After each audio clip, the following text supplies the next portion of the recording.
भूतं च भव्यं च सर्वं यस्याधितिष्ठति स्वर्यस्य च केवलं तस्मै ज्येष्ठाय ब्रह्मणे नमः।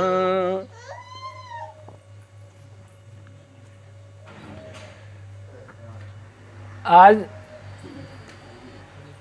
भगवान श्री कृष्ण जी का जन्मदिन है। श्री कृष्ण जी का नाम आते ही हमारे सामने एक ऐसे व्यक्ति का चित्र आता है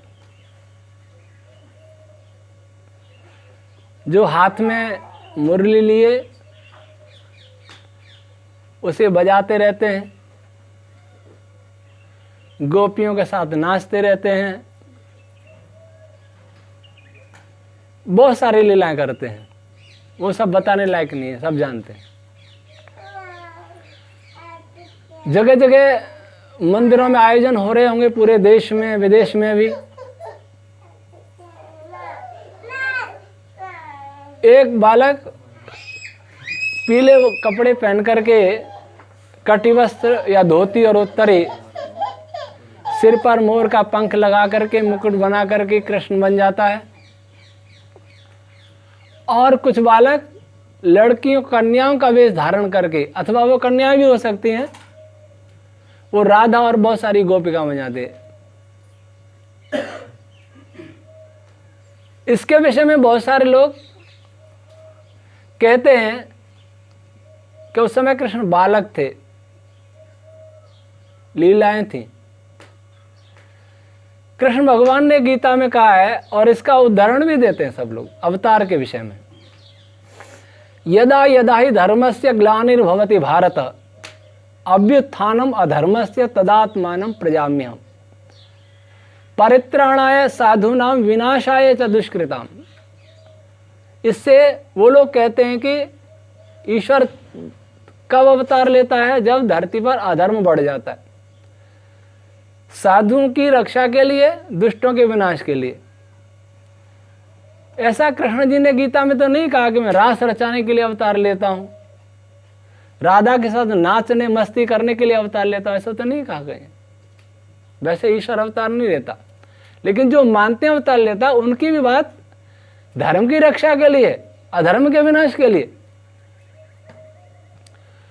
और इन अश्लील कथाओं के विषय में मुझे याद है कि श्रीमद् भागवत में एक प्रसंग आया है। राजा परीक्षित ने पूछा है सुखदेव जी से कि भगवान श्री कृष्ण ईश्वर का अवतार थे, महापुरुष थे, तब फिर ऐसी लीलाएं क्यों की? ये पाप उन्होंने क्यों किए? तो सुखदेव जी क्या कहते हैं कि समर्थ को दोष नहीं होता। तुलसीदास जी ने भी तो लिखा, समर्थ को नहीं दोष गुसाई। अब या तो भागवत झूठा उधर, या गीता झूठी। अब गीता में देखिए कृष्ण भगवान स्वयं क्या कहते हैं, यद यदाचरति श्रेष्ठ तत्तदेवे तरोजन सयत प्रमाणम कुरुते लोकस्तदनुवर्तते।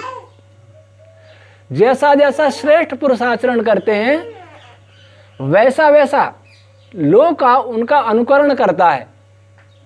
और वो गीता में यह भी कहते हैं कि मेरे लिए तीनों लोकों में करने योग्य कोई शेष कर्म नहीं रहा, अर्थात मैं जीवन मुक्त हूं। कृष्ण भगवान का स्वरूप वह था जो मोक्ष में होता है। वो शरीरधारी अवश्य थे, लेकिन शरीरधारी होते हुए भी शरीर से रहित थे, जीवन मुक्त अवस्था को प्राप्त हो चुके थे। इसलिए वो कहते हैं कि मेरे लिए तीनों लोकों में कोई कर्म नहीं रहा करने योग्य, लेकिन इसलिए कर्म करता हूं ताकि लोग भी उसका अनुकरण करके कर्मों में रत रहे। अब कृष्ण भगवान तो कहते हैं मैं इसलिए कर्म करता हूं ताकि लोग मेरा अनुकरण करे, और वह सुखदेव जी बता रहे हैं कि समर्थ को दोष नहीं है, हमको नहीं करना चाहिए। और कृष्ण भगवान कह रहे हैं मैं कर रहा हूं वैसे ही तुम करो। अर्जुन जी को क्या कहते हैं, सर्वान धर्मान परित्यज्य मामेकम शरणम व्रज। इसका अर्थ भी गीता का कोई विद्वान नहीं जानता, शायद ही कोई जानता होगा। सब टीकाकारों ने क्या लिखा है कि सब धर्मों को छोड़ के मेरी शरण में आ जा। ये गलत है। कौन कौन से धर्म छोड़ दे? वो तो क्षत्रिय धर्म को याद दिला रहे हैं, तो क्षत्रिय धर्म भी छोड़ दे, इसका मतलब सत्य भी छोड़ दे, अहिंसा भी छोड़ दे, तप त्याग बलिदान भी छोड़ दे, पवित्रता भी छोड़ दे। किस धर्म को छोड़ने की बात कर रहे हैं? या मानवता छोड़ दे, या वैदिक धर्म छोड़ दे, या धर्म नहीं है। व्याकरण के अध्ययन से पता लगता है यहाँ सर्वान अधर्मान परित्यज्य शब्द है, अधर्म शब्द है, और व्याकरण से अधर्म का अलोप हो गया है, तो धर्म बच गया। तो जितने भी टीकाकार हैं वो सब भ्रांति पाले हैं। वो धर्मान शब्द से धर्म ही समझ रहे हैं, वास्तव में धर्मान शब्द से वहाँ अधर्मान शब्द है। अर्थात तू सब अधर्मों को छोड़ दे और मेरी शरण में आ जा, और मैं कहूँ वैसा कर। कृष्ण भगवान कह रहे हैं कि मैं करूँ वैसा कर, मैं कहूँ वैसा कर। वहाँ सुखदेव जी कह रहे हैं ना, वो कर सकते, हम नहीं कर सकते ये लीलाएं। बोलिए भागवत सही है कि गीता सही है? हाँ? बड़ा आदमी ये कहे कि मैं तो चोरी करूं बेटा, बाप कहे मैं तो चोरी करूं बेटा, पर तू मत करना। मैं तो दारू पीऊं पर तू मत पीना। वो बाप अच्छा है कि बुरा? अब पहले भागवत की परीक्षा करते हैं। ये भागवत क्या है? श्रीमद् भागवत। भगवत गीता भले ही उसमें बहुत प्रक्षेपता, लेकिन बहुत अच्छा ग्रंथ है। भागवत पुराण किसने लिखा, क्यों प्रमाण है? किशोर जी क्या मानते लोग? महर्षि वेद व्यास जी ने लिखा। हाँ, लेकिन ब्रह्म पुराण में ये लिखा है कि सभी पुराण वेदों से पहले ब्रह्मा जी ने लिखे। अब ये तो दो बात हो गई। एक तरफ तो कह रहे हैं अष्टादशी पुराणानि कृत्वा सत्यवती सुधा, 18 पुराण सत्यवती के पुत्र व्यास जी ने रचे, और एक पुराण कह रहा है कि 18 पुराण वेदों से भी पहले ब्रह्मा जी ने रचे। कौन सी बात माने बोलो? ये 18 पुराण। अब वो ही आपस में झगड़ रहे हैं। और भविष्य पुराण में एक एक पुराण का एक एक ऋषि बताया किसने ये ऋषि पुराण रचा, इसीलिए। अब बताओ, ये पुराण तो एक मत इसी में नहीं है कि किसने बनाए, कोई पता नहीं किसने बनाए। एक बार हमको एक महामंडलेश्वर मिल गए सुमेरपुर में, पूरा घटना नहीं बताएंगे, और उन्होंने मुझे कहा कि आप व्यास जी को मानते हैं? स्वामी विशोकानंद जी नाम था, कनखल में आश्रम है। कह रहे थे बीकानेर के राजगुरु भी हैं वो, बीकानेर दरबार के। तो मैंने कहा आपसे ज़्यादा मानता हूँ मैं महर्षि वेद व्यास जी को। तो उन्होंने भागवत में अमुक बात कही। मैंने कहा आप भागवत से ये सिद्ध करो कि भागवत पुराण महर्षि व्यास जी ने लिखा, तो आजीवन आपका सेवक बन के सेवा करता रहूँगा। घबरा के कुछ नहीं बोल पाए। भागवत के बारे में क्या लिखते हैं कि शुकदेव ने राजा परीक्षित को कथा सुनाई, यही है ना? महाभारत के शांति पर्व में मोक्ष धर्म पर्व है, और उसमें 333वें अध्याय में भीष्म पितामह जब सरसैया पर पड़े हैं तो शुकदेव जी की कहानी सुना रहे हैं, इतिहास सुना रहे हैं। सुनना, शुकदेव जी की कहानी ये सुना रहे हैं कि शुकदेव किनको सुना रहे हैं? धर्मराज युधिष्ठिर को 52 दिन या 56 दिन उपदेश दिया था सरसैया पर पड़े हुए। उसमें कहा है कि शुकदेव जी ने अपनी इच्छा से मृत्यु का वर्ण किया था, और योगस्थ होकर के ऊर्ध्वगमन चले गए, मतलब ऊर्ध्वगमन कर गए, ऊपर आकाश में चले गए, फिर कभी नहीं लौटे। ये कौन सुना रहे हैं? भीष्म पितामह जी। किनको? धर्मराज युधिष्ठिर को। इसका अर्थ हुआ कि जब ये कहानी सुनाई जा रही है उस समय शुकदेव इस धरती में नहीं थे, वो पहले चले गए, मुक्त हो गए, मोक्ष को चले गए। महर्षि शुकदेव जी साधारण व्यक्ति नहीं थे, वो जन्म से ही ऋषि जैसे पैदा हुए थे। ये दो व्यक्ति ऐसे हैं जो जन्म से ही विद्वान पैदा हुए, ऐसा आर्य समाज के विद्वान पंडित भगवत दत्त जी का कहना है। एक तो भगवान श्री कृष्ण और सुखदेव जी। भगवान श्री कृष्ण केवल 64 दिन पढ़े महर्षि संदीपनी के आश्रम में, 64 दिन में सब पढ़ लिया। इसका मतलब बचपन से विद्वान पैदा हुए थे। तो अब परीक्षित कब हुए? परीक्षित का जन्म हुआ महाभारत के युद्ध के अंतिम दिन। तो परीक्षित बड़े हुए, उत्तरा के गर्भ से परीक्षित पैदा हुए ना, तो बड़े हुए। उस समय तो सुखदेव जो महाभारत से पहले ही पूर्व चले मुक्त हो गए थे, उनकी मृत्यु हो गई थी। तो उन्होंने परीक्षित को कथा कहाँ से सुना दी? है? ध्यान में आ रही है बात? कि महाभारत में महर्षि व्यास कह रहे हैं, क्यों महाभारत तो महर्षि वेद व्यास जी ने लिखा, और वो बता रहे हैं कि भीष्म जी ने ऐसा कहा, और भीष्म जी ने कहा तो उस समय से पहले की घटना है। और उसके बहुत, जब परीक्षित उस समय जन्म ही हुआ था, तो सुखदेव जी ने राजा परीक्षित को आकर के कथा भागवत की कैसे सुना दी। अब और देखो किस किसने कथा सुनाई। भागवत क्या कहता है? स्वयं भागवत का ही देखिए। कोई कहेगा हम तो महाभारत को मानते नहीं, हम तो भागवत पुराण को ही मानेंगे। चलो भागवत ही ठीक है। भागवत में शौनक जी का सूत जी से संवाद हुआ है, और ये लिखा है कि परीक्षित की भागवत सुनकर के मुक्ति हो गई। राजा परीक्षित की भागवत को सुनकर के मुक्ति हो गई, मोक्ष हो गया। और ये लिखा है किसमें? भागवत में। और भागवत सुन के ही मुक्ति होगी। तो वो कौन सी भागवत थी जो परीक्षित ने सुनी थी? ये तो नहीं थी जिसमें शौनक और सूत जी का संवाद है। क्यों? सत्यार प्रकाश में ऐसा लिखा हो कि स्वामी दयानंद ने सत्यार प्रकाश से लिखा, सत्यार प्रकाश पढ़ के अमर हो गए। सत्यार प्रकाश में इसका मतलब कोई और सत्यार प्रकाश होगा। समझ में आ रही बात?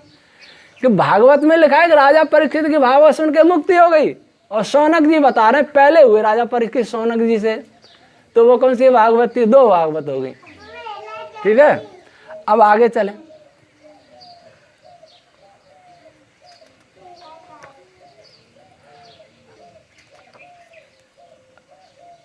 देवर्षि नारद जी ने, ये भागवत में लिखा है,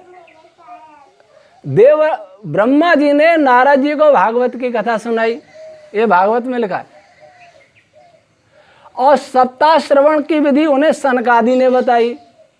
यहाँ सुखदेव जी का नाम ही नहीं है, पहले की बात है। और देखिए, सुखदेव जी ने सूत जी को नारद जी की घटना बताई। इसका मतलब नारद जी पहले हुए। तो सुखदेव जी ने कहा कथा कहाँ से सुनाई? नारद जी को ब्रह्मा जी ने पहले ही सुना दी थी। ठीक है, और देखिए आगे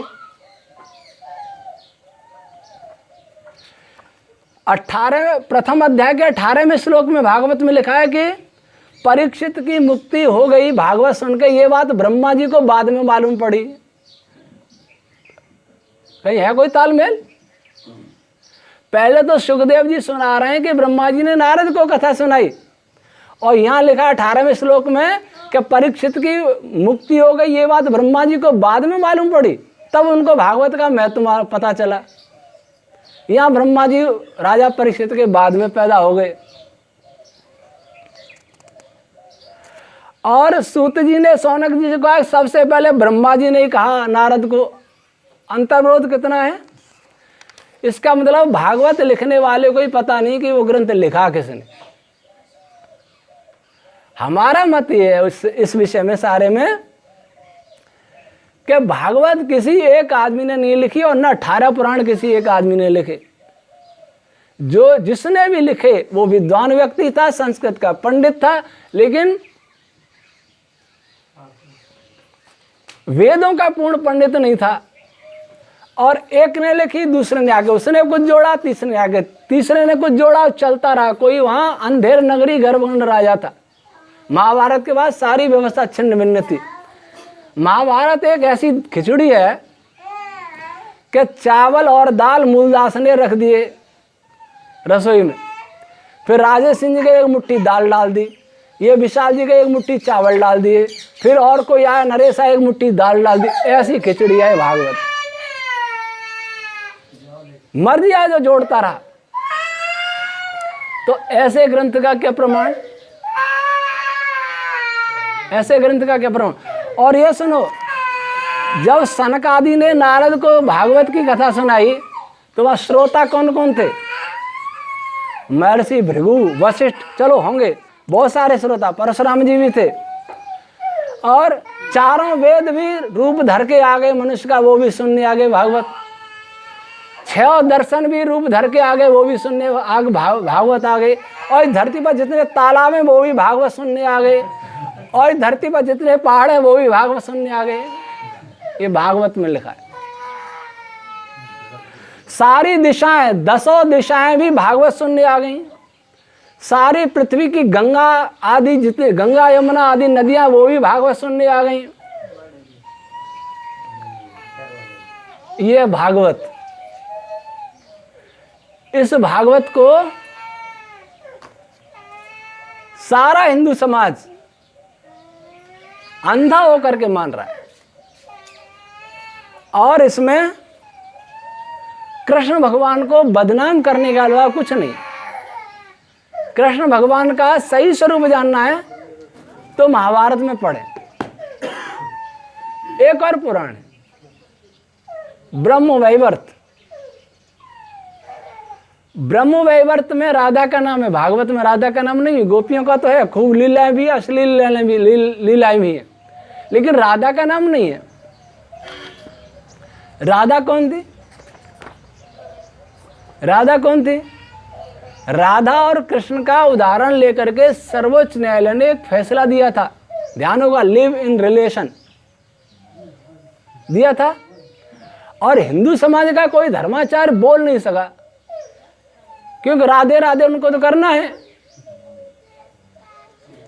अपनी बहन बेटियों को राधा नहीं बना सकते, लेकिन राधे राधे करना है। वृंदावन में श्री कृष्ण जी का कई नाम किसी दीवार में नहीं होगा। कोई वृंदावन गया तो देख सकता है, देखा कहीं? राधे राधे। और इस राधा के कारण लिव इन रिलेशनशिप जैसा अश्लील कानून भारत में लागू है। और जज भी ऐसे हैं कि इन दंत कथाओं के आधार पर फैसले देने लगे तो क्या क्या फैसले देने पड़ेंगे। कोई जज फैसला देगा कि चोरी करना वैध है, क्योंकि कृष्ण भगवान भी चुराते थे मक्खन। रावण की तो छोड़ो, वो तो दुष्ट था, सीता जी को ले गया, लेकिन कृष्ण तो महापुरुष थे, तो चोरी करना भी पाप नहीं है। पर नारी के साथ रहना पाप नहीं है, तो चोरी करना भी पाप नहीं है। फिर कोई जज ये कहेगा कि पहले मनुष्य की बलि भी चढ़ाते थे, इसलिए ये भी पाप नहीं है। और जुआ खेलना भी पाप नहीं है। राजा नल और धर्मराज भी जुआ खेलते थे, इतने महान राजा, तो ये भी पाप नहीं है। कौन सा पाप बचेगा बताइए? कोई भी हिंदू धर्माचार्य टीवी चैनल पर बोलते हैं, जितने महामंडलेश्वर, शंकराचार्य और आरएसएस, एक भी नहीं बोलता इस मुंह पर। इस मुद्दे पर कोई मुंह खोलने के लिए तैयार नहीं है कि हम राधा कृष्ण के प्रसंग को गलत मानते हैं। ऐसी हिम्मत किसी की नहीं। अब आप में से कोई बता सकता है राधा कौन थी? देखो, मैं भागवत में तो है नहीं, ब्रह्म पुराण में से बताता हूं। ब्रह्म वैवर्त पुराण में ब्रह्मखंड अध्याय 5 में 25 और 26 श्लोक में लिखा है कि राधा का जन्म कृष्ण भगवान के बगल से हुआ था। कितना बढ़िया साइंस है। अब बगल से हो भी गया हो, क्लोन बना भी दिया हो, तो राधा कृष्ण भगवान की क्या हुई? पुत्री। तब भी गलत है राधा कृष्ण का प्रसंग। बगल से पैदा हो गई और फिर उनके साथ रहती।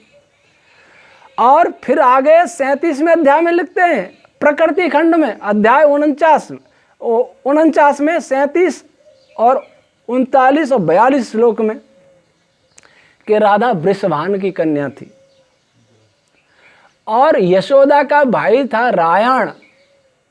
यशोदा माँ के समान थी कृष्ण जी के, और उसका राधा का विवाह रायण से हुआ था, तो मामी लगी। तो एक संबंध तो कन्या का था और एक संबंध मामी का था। और फिर ये लिखते हैं कि रायण गोलोक में कृष्ण का अंश था। इसका मतलब रायण कृष्ण जी का बेटा था, तो पुत्र वधू भी हो गई। देख लो, ब्रह्म वैवर्त पुराण लिखने वाले ने भांग का नशा किया था कि शराब का नशा किया था। बेटी भी बता दी, मामी भी बता दी, और बेटे की बहू भी बता दी। और इन तीनों ही संबंध से क्या किसी व्यक्ति को उसके साथ जोड़ा जा सकता है? लेकिन हिंदू समाज को बिल्कुल लज्जा नहीं है। और राधा कृष्ण बहुत बन के भीनमाल में भी नाच रहे होंगे, सारे देश में नाच रहे होंगे। जब तक राधा कृष्ण को नचाया जाएगा, तब तक लिव इन रिलेशनशिप का कोई विरोध नहीं कर सकता, कोई कर भी नहीं रहा। जब ये कानून बना तो कोई बोला? सब हिंदू हिंदू गर्व की बात करते हैं, गर्व से कहें हिंदू हमारी संस्कृति, या ये महान है? जब पुत्र वधू, पुत्री और मामी से ये संबंध हो, या ये महान है? और भागवत की कथाएं पढ़नी हो तो मेरे बोलो के जरिए जाओगे, पुस्तक पढ़ लेना। तो जो महापुरुष जिसको हम ईश्वर मानते हैं, हम नहीं मानते, हम हिंदू समाज मानता है ईश्वर, वह इस दुर्गति को प्राप्त हमारे द्वारा ही हो रहा है। अब कृष्ण भगवान पर आते हैं। इन्हीं पुराणों की लिए और सुना मैं तुम्हें बड़ी विचित्र कथाएं। कृष्ण भगवान कौन थे? बोलो, पुराणों की बात कर रहे हैं। पहले किनके अवतार थे? विष्णु जी के। अब ये देखिए, ब्रह्म वैवर्त पुराण में क्या लिखा है? आविर्बभूव तत्पश्चात स्वयं नारायण प्रभो श्यामो युवा पीतवासा वनवाली चतुर्भुज श्री कृष्ण पुरतः स्थित्वा तुष्टावंत पुरांजलि। यहाँ ब्रह्म वैवर्त पुराण ब्रह्मखंड अध्याय 3 पृष्ठ 3 और वेंकटेश्वर प्रेस मुंबई से छपा है। उसके श्लोक 6 और 9 में लिखा है कि विष्णु जी की उत्पत्ति श्री कृष्ण जी से हुई। नई कहानी सुने? विष्णु जी की उत्पत्ति श्री कृष्ण भगवान से हुई। और आगे चले, इसी ब्रह्मवैवर्त पुराण में यही 18वें श्लोक में लिखा है कि बाईं बगल से, कृष्ण भगवान की बाईं बगल से शिव जी पैदा हुए।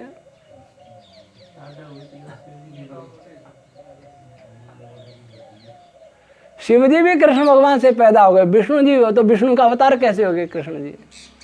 कोई नहीं सोचेगा। धर्म में तर्क नहीं करना, आंख पे पट्टी बांध लेना और दिमाग में भांग का नशा कर लेना, जो कुछ सूझा ही नहीं। और आगे लिखो, आगे क्या लिखा है? यहाँ तो विष्णु जी और ब्रह्मा जी की, शिव जी की उत्पत्ति कृष्ण जी से हुई। और भविष्य पुराण क्या कहता है? ब्रह्मा जी से सब देवों की उत्पत्ति हुई। किसको सही मानोगे? बोलो, ये सही है कि वो सही है? और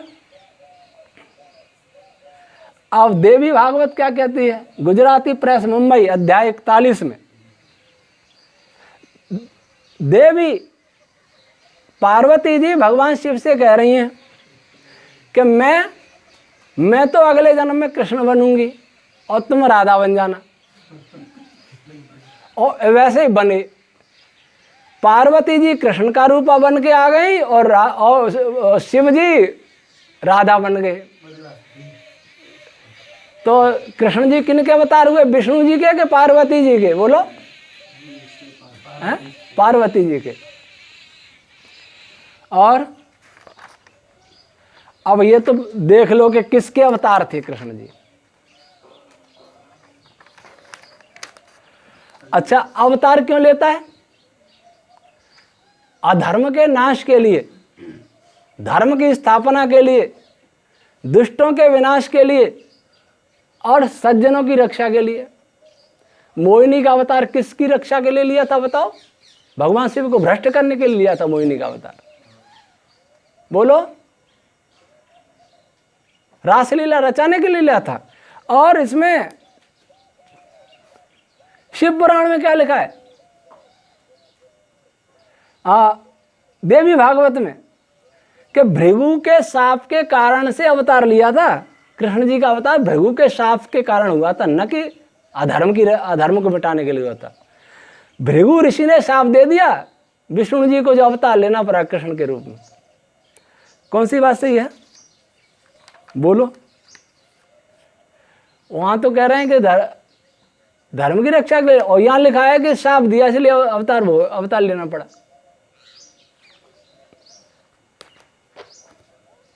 अभी समाचार में स्वामी जी ये भी आ रहा था कि जब उनकी 8 पत्नियां और उनके 10-10 उनसे पुत्र हुए। 1008 लाखों पुत्र उनके, लाखों। भागवत में पढ़ लेना, और पढ़ नहीं सकते ऐसा वर्णन है। तो ये भागवत करने वालों को, भागवत सुनने वालों को, लीलाएं करने वालों को बिल्कुल लज्जा नहीं आती। कोई कम्युनिस्ट अगर टिप्पणी करता है, डॉक्टर जाकिर नाइक टिप्पणी करता है, सारे राष्ट्रवादी इकट्ठे हो जाते हैं। एक दिन डॉक्टर नाइक के वीडियो देखा, वो कहता है हिंदुओं को मन देखो, हिंदुओं के शास्त्रों को देखो, फिर शास्त्रों में से प्रमाण देता है कि मांस खाने का वर्णन, ये वर्णन, वो वर्णन। ये वर्णन कोई पढ़ाएगा पुराणों में से, आप क्या करेंगे बोलिए? इसलिए आवश्यकता इस बात की है कि सत्यार्थ प्रकाश को पढ़ें, जिसमें लिखा है पुराण महर्षि वेदव्यास ने नहीं बनाए। और ये लिखा कि यदि ये नहीं होते तो कृष्ण जैसे महापुरुष की झूठी निंदा क्यों होती। अब वास्तव में कृष्ण क्या थे? महर्षि दयानंद लिख के सत्यार्थ प्रकाश में कि देखो महाभारत में श्री कृष्ण का चरित्र अत्युत्तम है। ये तो कहते हैं बचपन में किए होंगे पाप, बच्चे को पाप नहीं लगता, लेकिन कृष्ण भगवान के, वो महर्षि दयानंद क्या कहते हैं, उन्होंने जन्म से लेके मरण पर्यंत कुछ भी बुरा किया ऐसा कहीं नहीं लिखा।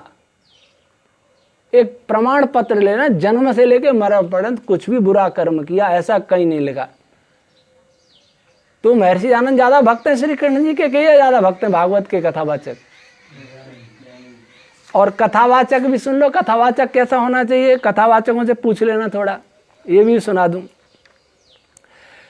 भागवत में लिखा है महात्म्य में कि कौन व्यक्ति भागवत की कथा कर सकता है। इसका मतलब यह है कि भागवत जिसने लिखा वो धर्मात्म व्यक्ति था, लेकिन बाद में अधर्मियों ने बहुत सारी जोड़ दी। व्यास जी तो नहीं थे, लेकिन वो लिखता है कि क्या क्या शर्तें वो भागवत करे।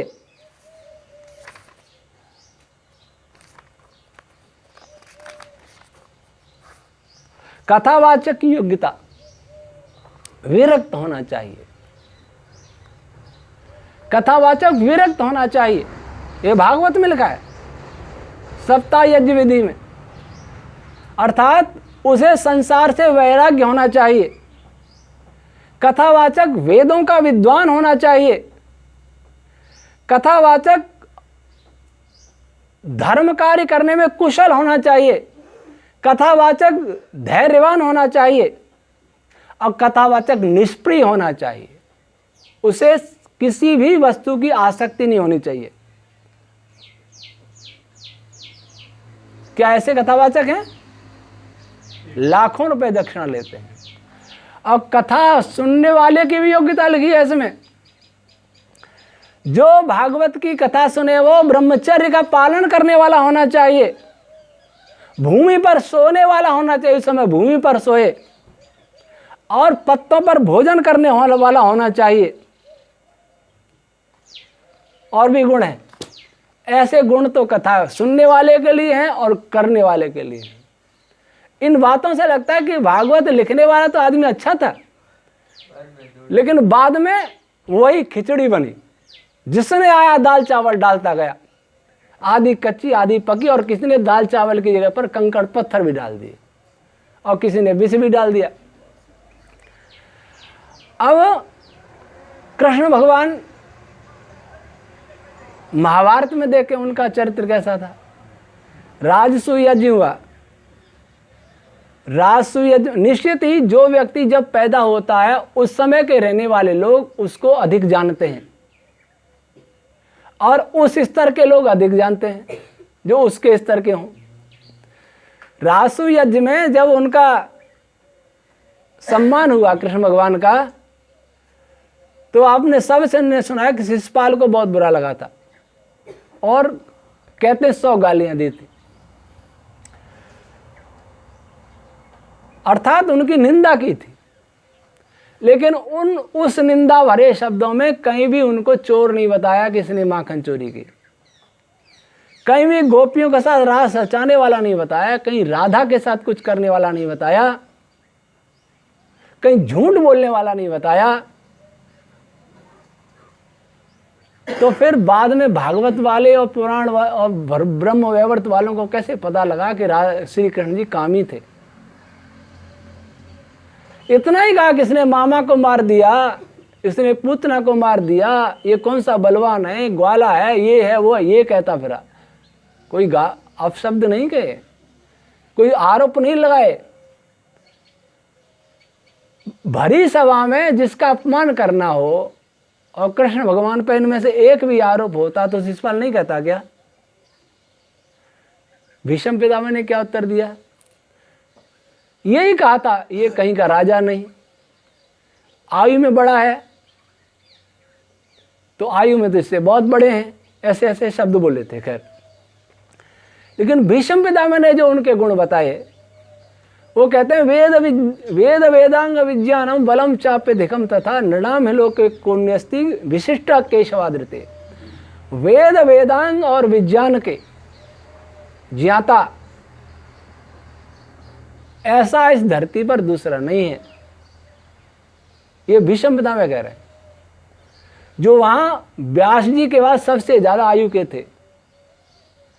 और उन्होंने ये लिखा है कि यहाँ जो भूपाल हैं, पूरी पृथ्वी के लोग आए थे वहाँ राजा, सारे भूमंडल के, कि यहाँ जितने भूपाल हैं उनमें से कोई भी मुझे ऐसा दिखाई नहीं देता जो कभी न कभी और कहीं न कहीं श्री कृष्ण जी इनसे पराजित नहीं हुआ हो, अभिभूत नहीं हुआ हो। इससे क्या सिद्ध हुआ? श्री कृष्ण विश्व के सबसे बड़े योद्धा थे। भीष्म पितामह जैसा योद्धा ये कह रहा है कि ऐसा कोई इस धरती पर राजा नहीं जो कभी न कभी कहीं न कहीं से पराभूत नहीं हुआ हो। और वेद वेदांग और साइंस, वैदिक साइंस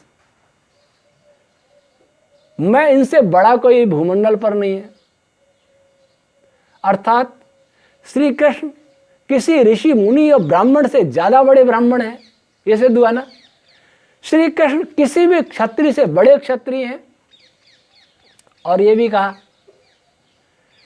कि मैंने इस जीवन में बहुत लोगों की संगति की है, भीष्म पितामह कह रहे हैं, और मैं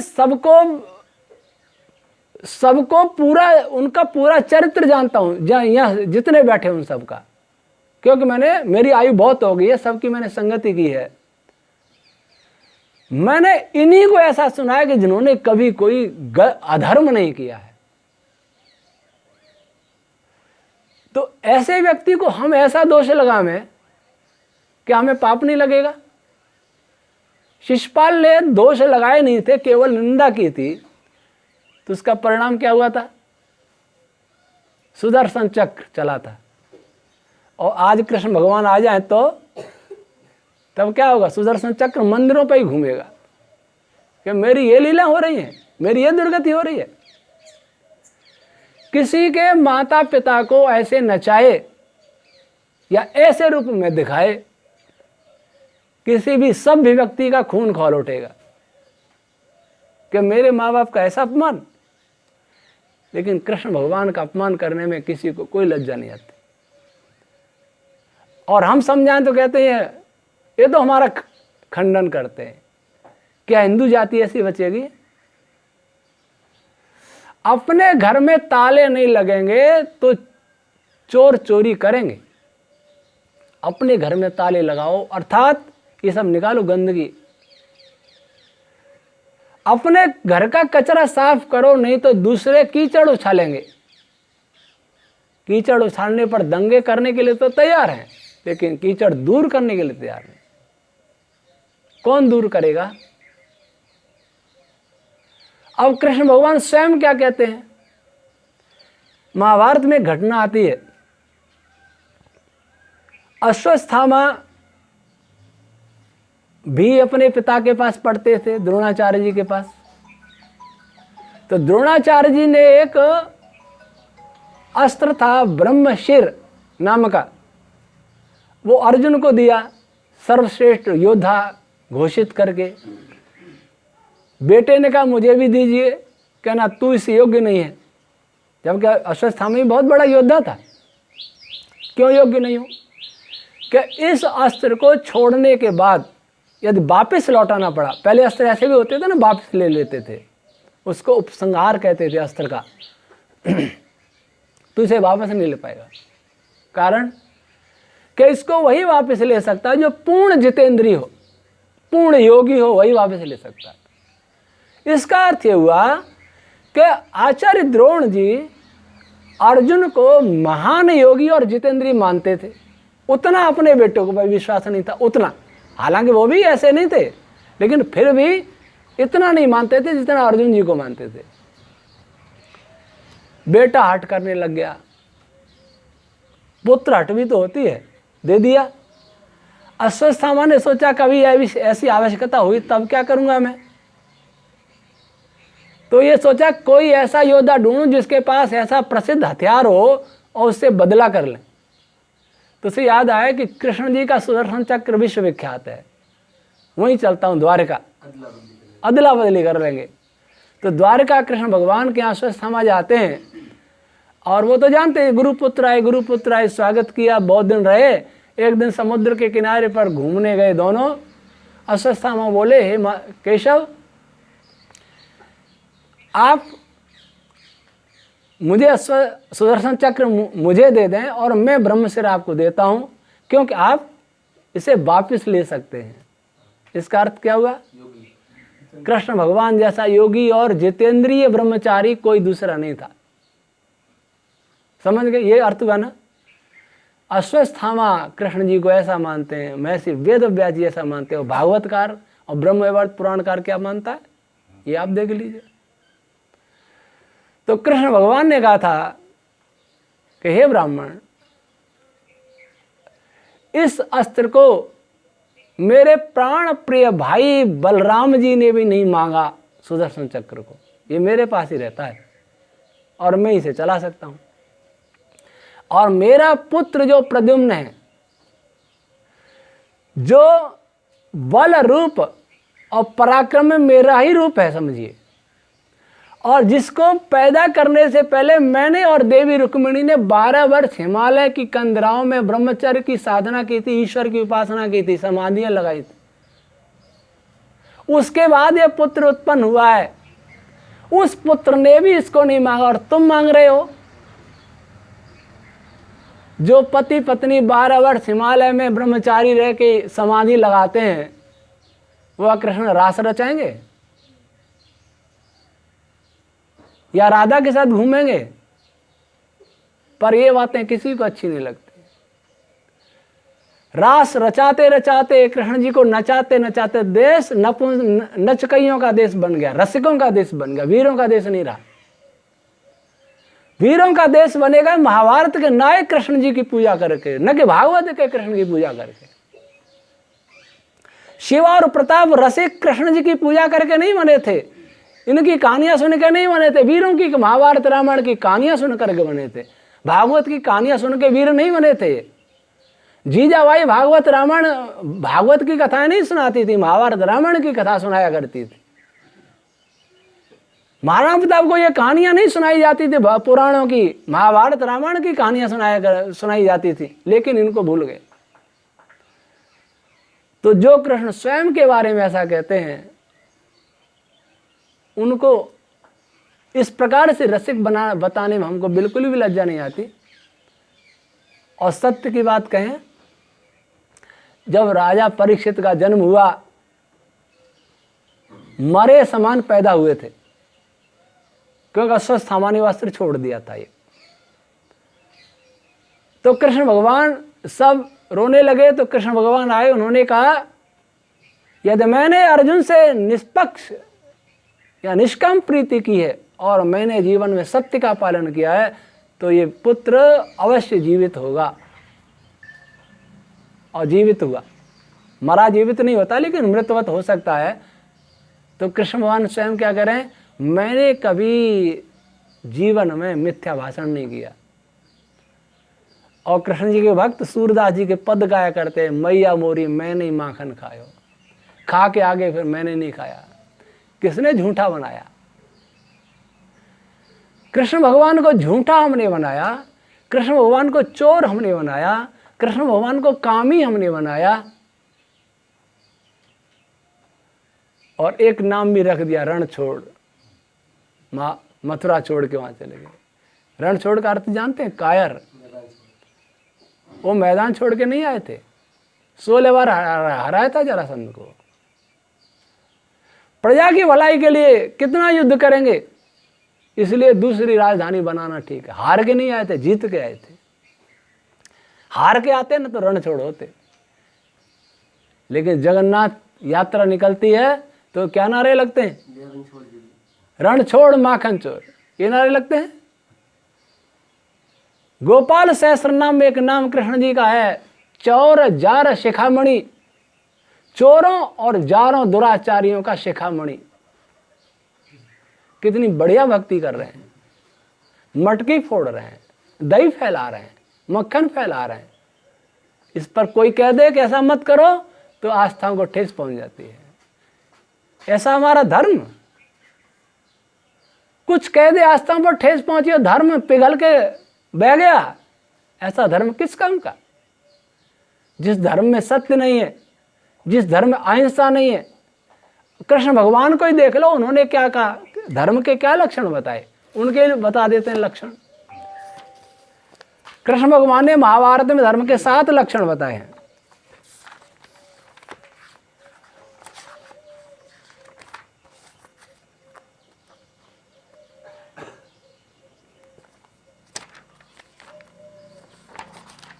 और आज ये सुन के बहुत लोग कहेंगे बहुत हिंदुओं का खंडन किया। महाभारत में कृष्ण जी युधिष्ठिर से कहते हैं, धर्म पिता च माता च धर्मो नाथ सुरित तथा धर्मो भ्राता सखा चैव धर्म स्वामी परंतप। आश्वेधिक पर वैष्णव धर्म पर्व अध्याय 92 गीता प्रेस में। धर्म ही पिता है, धर्म ही माता है, धर्म ही नाथ है, स्वामी है, धर्म ही मित्र है, धर्म ही भाई है, धर्म ही सखा है। और उस धर्म के लक्षण क्या है? सबसे पहला लक्षण कृष्ण भगवान ने बताया, अहिंसा। किसी से वैर न करना, अर्थात सबसे प्रेम करना। किसी से वैर करना पर्याप्त नहीं, सबसे प्रेम करना। दुष्टों को दंड देना हिंसा नहीं होती है। जज किसी को फांसी देता है, हिंसा नहीं होती, वो भी अहिंसा है, क्योंकि दुष्टों की रक्षा के लिए दी है उसको फांसी। तो सबसे पहला धर्म का लक्षण अहिंसा, सबसे प्रेम करना, किसी से वैर भाव द्वेष नहीं रखना। और दूसरा धर्म का लक्षण बताया कृष्ण भगवान ने, शौचम पवित्रता, भीतर और बाहर की पवित्रता। जैसा भीतर वैसा बाहर, मन भी साफ, तन भी साफ, आत्मा भी साफ, बुद्धि भी साफ, वह पवित्रता। तीसरा लक्षण धर्म का कृष्ण भगवान बता रहे, अक्रोध, क्रोध नहीं करना। और चौथा धर्म का लक्षण बता, अनृशंस्यम, नृशंसता नहीं हो, क्रूरता रहित होना, दयालु होना। और अगला लक्षण होता है दम, इंद्रियों को जीतना, इंद्रिय विजयी होना। और शम, मन को जीतना। आर्जवम, सरलता होना। जैसा भीतर वैसा बाहर, अर्थात पूर्णतः सत्य का पालन करना। ये 7 धर्म के लक्षण हैं। आज धर्म जो हो रहा है कृष्ण जन्माष्टमी पर, इन 7 में से एक भी लक्षण दिखाई दे रहा है कहीं? धर्म का लक्षण क्या हो गया? मंदिर में जाना, अभिषेक करना, अगरबत्ती चढ़ाना, लड्डू का भोग लगाना, रास रचाना, लीलाएं रचाना, लाल पीले चेहरे करना, चेहरे पर तिलक लगाना, मटकी फोड़ना, नाचना गाना मस्ती करना ये धर्म का लक्षण आज हो गया। क्या कृष्ण भगवान ने एक भी लक्षण बताया क्या इसमें? तो हम कहाँ ले जा रहे हैं? कृष्ण भगवान का वह स्वरूप है जो कभी, वैसे तो सब महापुरुषों का जीवन नहीं पढ़ा, आता भी नहीं पूरा, लेकिन ऐसा महापुरुष जो जीवन में कभी निराश नहीं हुआ, ऐसा महापुरुष जो जीवन में भी रोया नहीं, ऐसा महापुरुष जो जीवन में कभी सुख से खुशी से झूमा नहीं, अर्थात सुख और दुख में जो समान रहा, ऐसा महापुरुष जिसने कभी किसी दुष्ट विधर्मी के सामने सर झुकाया नहीं, ऐसा महापुरुष जो किसी भी बलवान के आगे कभी किसी भी दुष्ट को कभी छोड़ा नहीं, उसके घर पे जाके मारा, जरासंध को मरवाया, कंस को मारा, ऐसा महापुरुष जिसका अपना पराया कोई नहीं। ये बात महाभारतकार कहता है। जब आमने सामने सेनाएं खड़ी हैं तो युधिष्ठिर, धर्मराज युधिष्ठिर आशीर्वाद लेने जाते हैं भीष्म पितामह से, द्रोणाचार्य से, कृपाचार्य से, राजा शल्य से, मामा से उनके। तो सबने एक बात कही थी, क्यों होगी? यह तो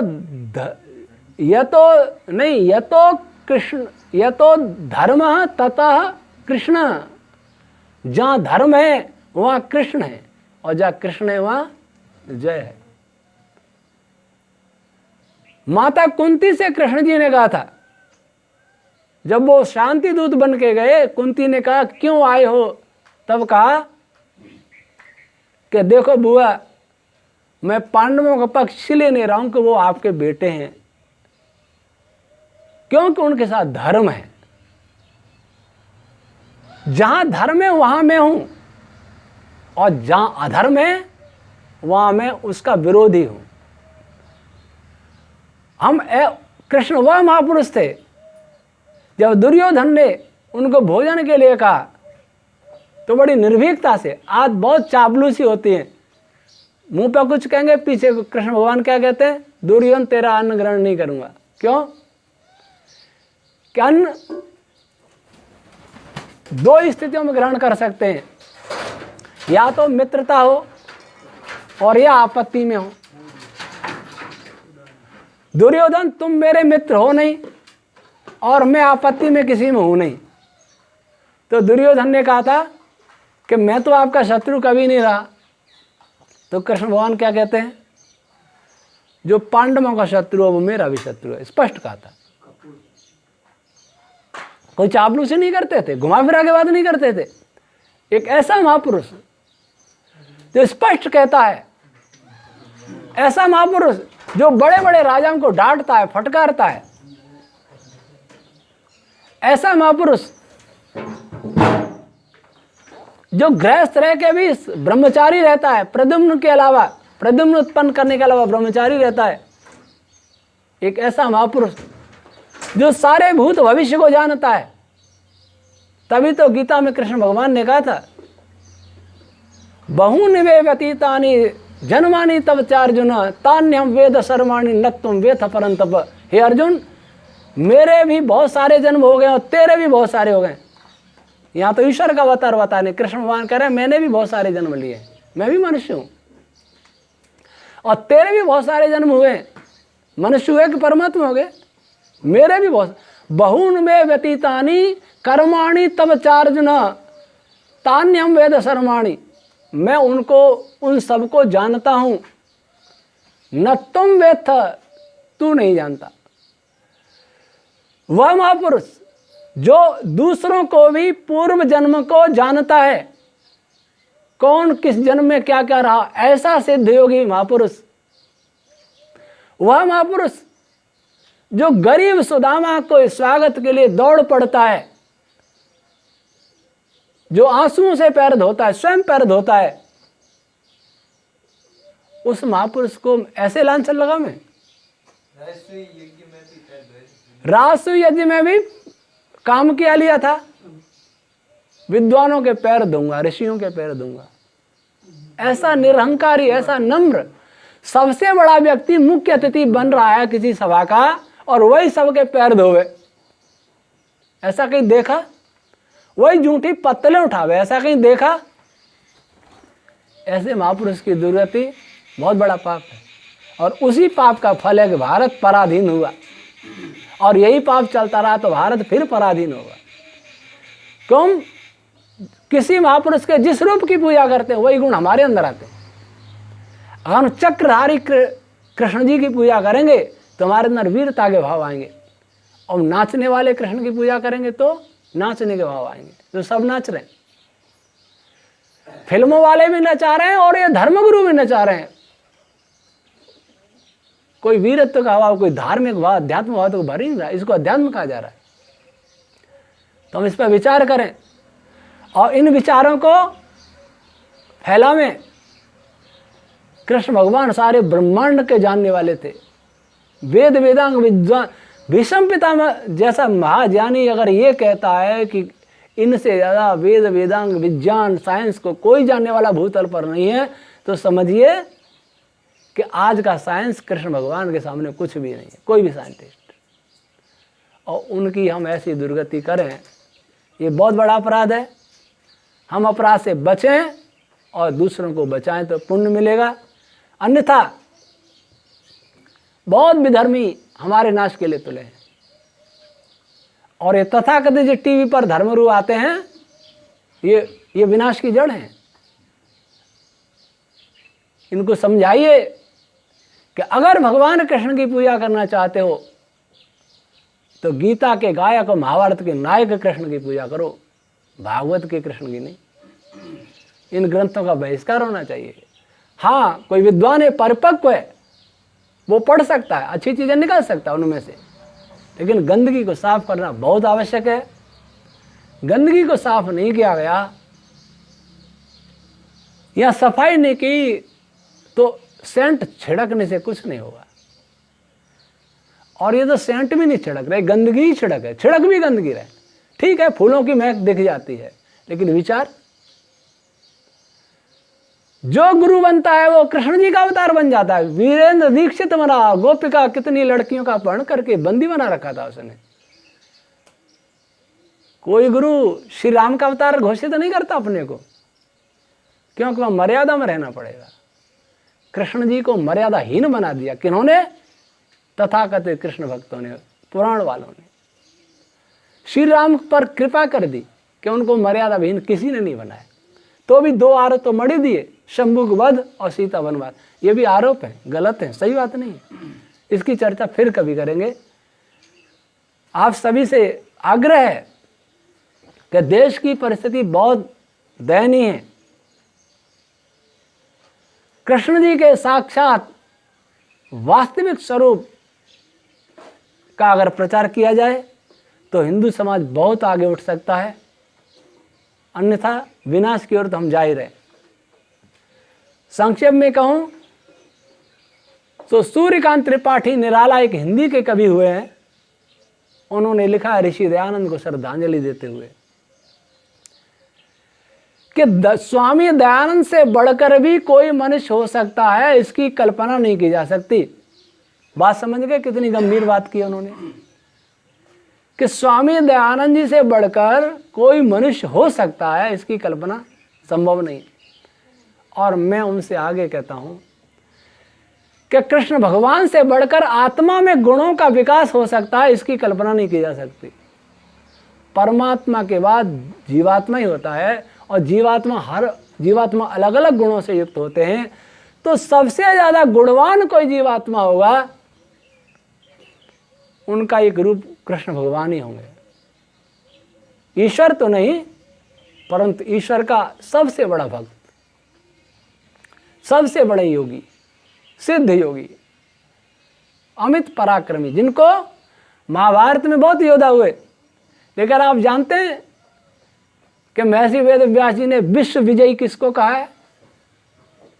श्री कृष्ण जी का विशेषण दिया महर्षि वेद व्यास ने, विश्वजित। एक दिया विश्वजित और एक दिया है योगेश्वर। दो विशेषण कितने महत्वपूर्ण हैं। और एक और विशेषण दिया है वो बहुत लोगों ने सुना होगा। अच्युत सुना है, अच्युतम केशवम, ये उसमें भी राधा पता नहीं क्या क्या जोड़ दिया। अच्युत का अर्थ होता है जो मर्यादा से कभी डिगने वाला ना हो।